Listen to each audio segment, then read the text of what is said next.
قرآن پاک میں وسیلے کا حکم ہی نہیں ہے تو وسیلے کا کیا حکم ہے؟ قرآن پاک میں تو کسی آیت میں نہیں۔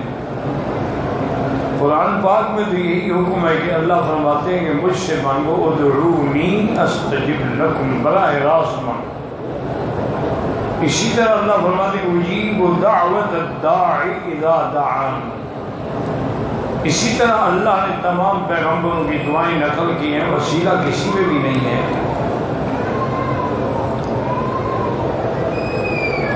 ابن الکریم کا معنی یہ ہے کہ یوسف ابن یعقوب ابن اسحاق ابن ابراہیم، یعنی یوسف بھی نبی، یعقوب بھی نبی، یعقوب کے ابا بھی نبی اسحاق کے ابا ابراہیم بھی نبی۔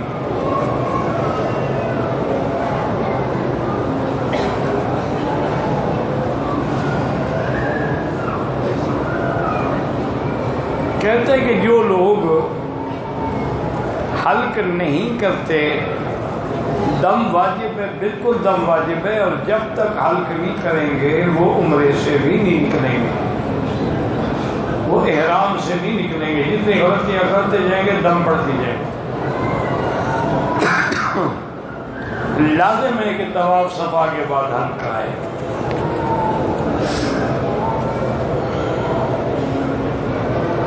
احرام کی حالت میں غلطی سے خوشبو والے رومال کے ساتھ ہاتھ منہ صاف کیا، خیرات کر دیں، صدقہ کر دیں، جو یہ آمدن نہیں کیا آپ نے۔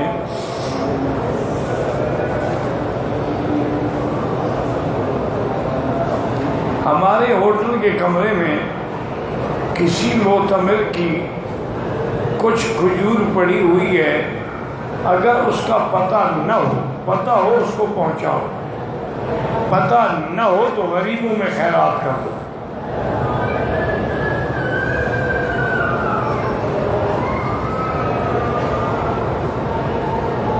کہتے جی کہ میں طواف کر رہا تھا، نظر نیچے تھی، اس لیے حجر اسود گزر گیا، مجھے پتہ نہیں لگا، استلام نہیں کر سکا، کوئی بات نہیں۔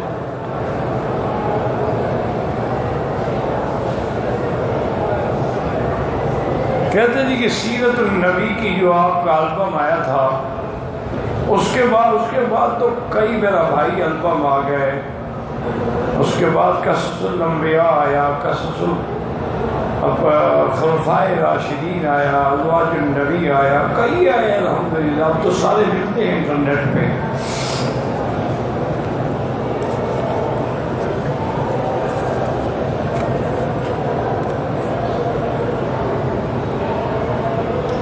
حرم شریف کے قریب ترین ہوٹلوں میں جو مصلی بنے ہوئے ہیں، ان میں جماعت کی نماز پڑھنے سے امام کی میرا بھائی اگر وہاں سے اگلی صفحے نظر آتی ہے حرم کی، پھر اقتدا ٹھیک ہے، اگر صفحے نظر نہیں آتی ہے پھر جائز نہیں ہے۔ اور جن ہوٹلوں میں بنے ہیں نا، آگے شیشہ لگا ہوا ہے، پورا حرم کی پوری صفحے نظر آتی ہے۔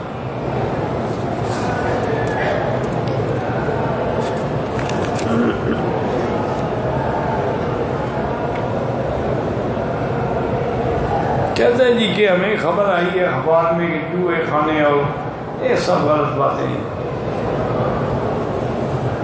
جہاں تک سینما وغیرہ کا تعلق ہے، بڑا مہینے بھی ہے، اب تو سینما کھلے نہ کھلے ہر بندے کے ہاتھ میں سینما موجود ہے، تو اس کا فکر نہیں کرتے ہو تو ہر آدمی کے ہاتھ میں جو ہے اپنا موبائل ہے، اس میں سب فلمیں موجود ہیں۔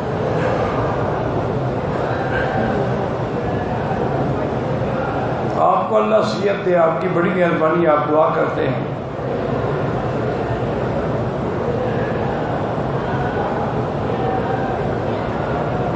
دعا کریں کہ اللہ اسے، آپ کے بھی اللہ پاک آپ لوگوں کو بھی خوش رکھے۔ آپ فقیر کے لیے دعا کرتے ہیں۔ میرے سگے بھائی مجھ سے بہت زیادتی اور ظلم کرتے ہیں، والد کی طرف سے جو مجھے ملکیت ملی اس میں بھی دھمکیاں دے کر حصہ مانگ رہے ہیں، بالکل نہ دیں، اللہ پہ بھروسہ کریں اور ان کے لیے دعا کریں کہ اللہ ان کو ظلم سے محفوظ رکھے۔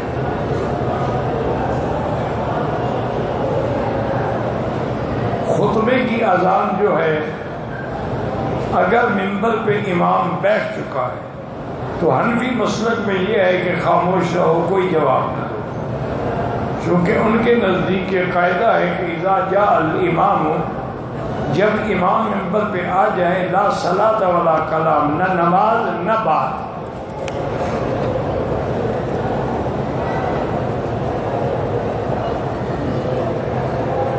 نماز با جماعت حرم شریف میں ادا کرنے میں بعض سڑکوں میں جماعت کے ساتھ، میرا بھائی جتنا آدمی کعبے کے قریب ہوگا اتنا ثواب زیادہ ہوگا، جتنا دور ہوگا اتنی ثواب میں کمی ہوگی۔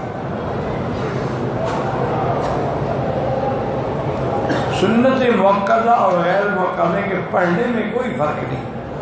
مؤکدہ کا معنی یہ ہے کہ کبھی ان کو حضور پاک نے بغیر عذر کے نہیں چھوڑا، غیر مؤکدہ کا معنی ہوتا ہے کبھی پڑھ لیا کبھی چھوڑ دیا۔ قرآن مجید اگر کسی نے زمین پر رکھا ہے اور اس کی نیت توہین نہیں ہے تو کوئی گناہ نہیں ہے۔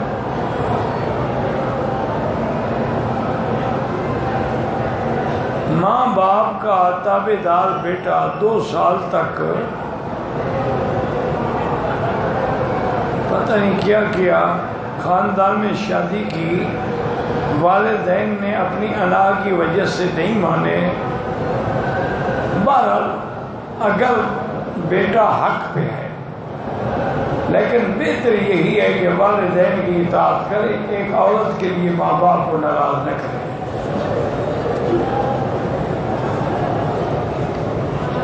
اعتکاف کی نیت سے مسجد نبوی میں داخل ہوا، عشاء تک کوششیں کی کہ جہاں بیٹھا جگہ نہیں ملی، آخر واپس ہوٹل چلا گیا۔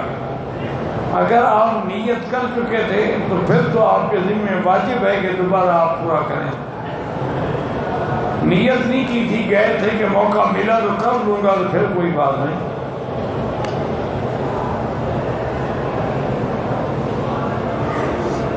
دو رکعت نماز نفل ایصال ثواب برائے حضرت آدم سے آج تک یہ کوئی نہ نیت ہے، نہ ایسی بات ہے کہ آدم سے لے کر آج تک کے لیے 2 رکعت کافی ہو جائے۔ دعا کریں مغفرت لجمیع المسلمین والمسلمات۔ یہاں پر وطر میں جو طویل دعا کرتے ہیں، بہرحال ان کے نزدیک جائز ہے، ہمارے نزدیک یہ ہے کہ جتنا مختصر ہو اتنا بہتر ہے۔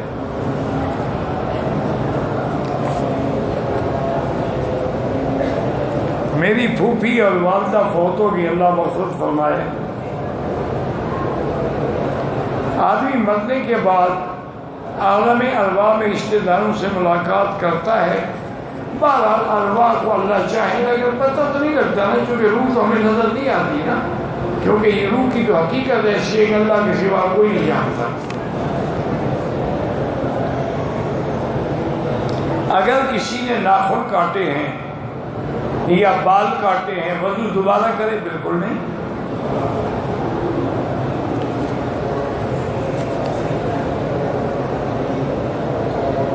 وضو کرنے کے فوری بعد گیس محسوس ہوتی ہے، پھر رش کی وجہ سے نکل کر جانا مشکل ہوتا ہے، گیس روک کر نمازیں پڑھوں؟ میرا بھائی بات یہ ہے کہ حقیقتاً گیس ہے یا تصور ہے؟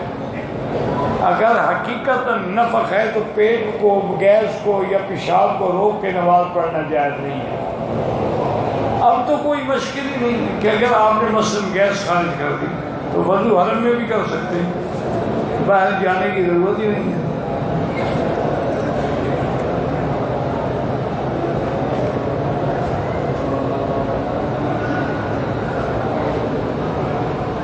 میرا پیٹ بڑا ہے تو میں زیر ناف بال جو ہے نا وہ اس طرح سے یا بلیڈ سے صاف کرنا میرے لیے بڑا مشکل ہے، کبھی کبھی زخم بھی ہو جاتے ہیں، تو کیا میں کریم وغیرہ لگا کے صاف کر سکتا ہوں؟ بالکل کر سکتے ہیں، مقصد تو صاف کرنا ہے، کریم سے کریں یا اس طرح سے کریں۔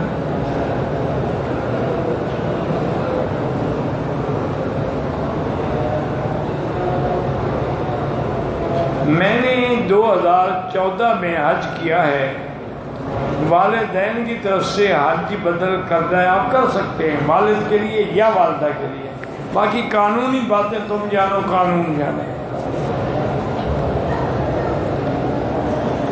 جھک کے سلام کرنا ناجائز ہے۔ عمرے کی نیت ایک کے لیے ایک، سب مرحومین کے لیے نہیں، نفل طواف بھی ایک کے لیے ایک۔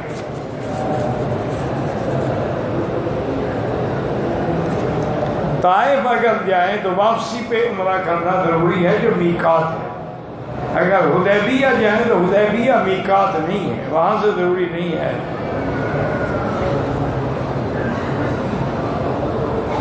کہا جاتا ہے کہ باہر قرآن شریف قادیانیوں کا ملتا ہے، کہاں باہر؟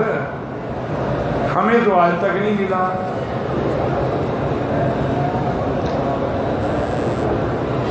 مدینہ پاک سے احرام باندھا، اپنی والدہ ماجدہ کے نام کر سکتا ہے، صرف والد یا والدہ ایک کے لیے۔ مدینے سے آتے ہوئے گاڑی والا جلدی کر رہا تھا، چادریں میقات مسجد کے اندر پہن کر مسجد کے سامنے کھڑی گاڑی میں آ کر نیت کی، ٹھیک ہے کوئی بات نہیں، مسجد نہ بھی جاتے تب بھی کوئی حرج نہیں۔ مدینہ منورہ سے آتے ہوئے میقات پر احرام کی چادریں پہنی، ابھی نیت نہیں کی تھی کہ یاد آیا ناخن بڑے ہیں، نیت لبیک پڑھنے سے پہلے ناخن کاٹے، ٹھیک ہے۔ روضہ اقدس پر ادب سے کھڑے ہوں اور صلاۃ و سلام عرض کریں۔ تصویریں بنانا ناجائز ہے۔ دوران طواف اگر جنازہ آ جائے نہ پڑھیں تو کوئی گناہ نہیں، کیونکہ جنازہ فرض کفایہ ہے۔ اگر پڑھیں تو پھر جہاں کھڑے ہیں وہیں سے نماز جاری رکھیں۔ کبوتروں کو دانا جو ڈالتے ہیں لوگ اٹھاتے ہیں لے جاتے ہیں، اللہ ہدایت دے، ڈالتے بھی خود ہیں اٹھاتے بھی خود ہیں۔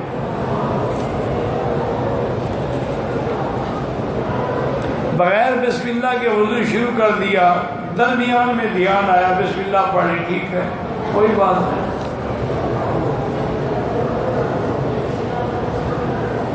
نفل نماز میں اگر غلطی ہو گئی تو سجدہ صاحب ہوگا، بالکل ہوگا، نماز نماز ہے، چاہے نفل بھی ہو، جب ہم نے شروع کر دی وہ واجب ہو گئی۔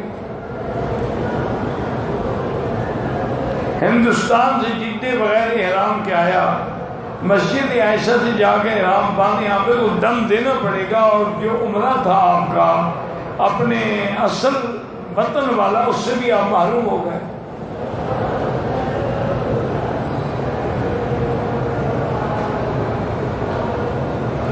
میں سعودی عرب مسجد نبوی میں کام کرتا ہوں، نکاح پڑھانا چاہتا ہوں، لڑکی پاکستان میں، لڑکی پاکستان میں نکاح کیسے پڑھائیں گے؟ عجیب آدمی ہے، کوئی نیا نکاح ہے؟ یا تو لڑکی کا وکیل ہو یا باپ ہو یا ولی ہو، ایسے تو نکاح نہیں ہو سکتا۔ واللہ اعلم، ربنا تقبل منا انک انت السمیع العلیم وتب علینا انک انت التواب الرحیم۔ اللهم فرج هم المعمومین، نفس کرب المکروبین، واقض الدین عن المدینین، واشفنا واشف مرضانا ومرضى المسلمین۔ یا اللہ بیماروں کو شفا عطا فرما، یا اللہ بیماروں کو شفا عطا فرما، یا اللہ اس عاجز کو شفائے کاملہ صحت عاجلہ دائمہ عطا فرما، یا اللہ بے حیاؤں کو حیا عطا فرما، بے دینوں کو دین عطا فرما، بے اولادوں کو اولاد صالح عطا فرما، جن کی اولادیں ہیں ان کو صالح بنا، جن کے گھروں میں بچیاں ہیں ان کے رشتے آسان فرما۔ یا اللہ پوری دنیا میں جہاں مساجد ہیں، مدارس ہیں، معاہد ہیں، معابد ہیں، ان سب کی حفاظت فرما۔ یا اللہ دین کے کام کرنے والوں کی حفاظت فرما، دین کے جماعتوں کی حفاظت فرما۔ یا اللہ مسلمان فلسطین میں ہیں، کشمیر میں ہیں، عرب میں ہیں، عجم میں ہیں، ان کی جان مال اور عزت کی حفاظت فرما۔ یا اللہ حرمین الشریفین کو قیامت تک فتنے محفوظ فرما۔ یا اللہ پاکستان کی حفاظت فرما۔ ربنا آتنا فی الدنیا حسنۃ وفی الآخرۃ حسنۃ وقنا عذاب النار۔ صلی اللہ تعالی علی خیر خلقہ سیدنا محمد وعلی آلہ و صحبہ اجمعین۔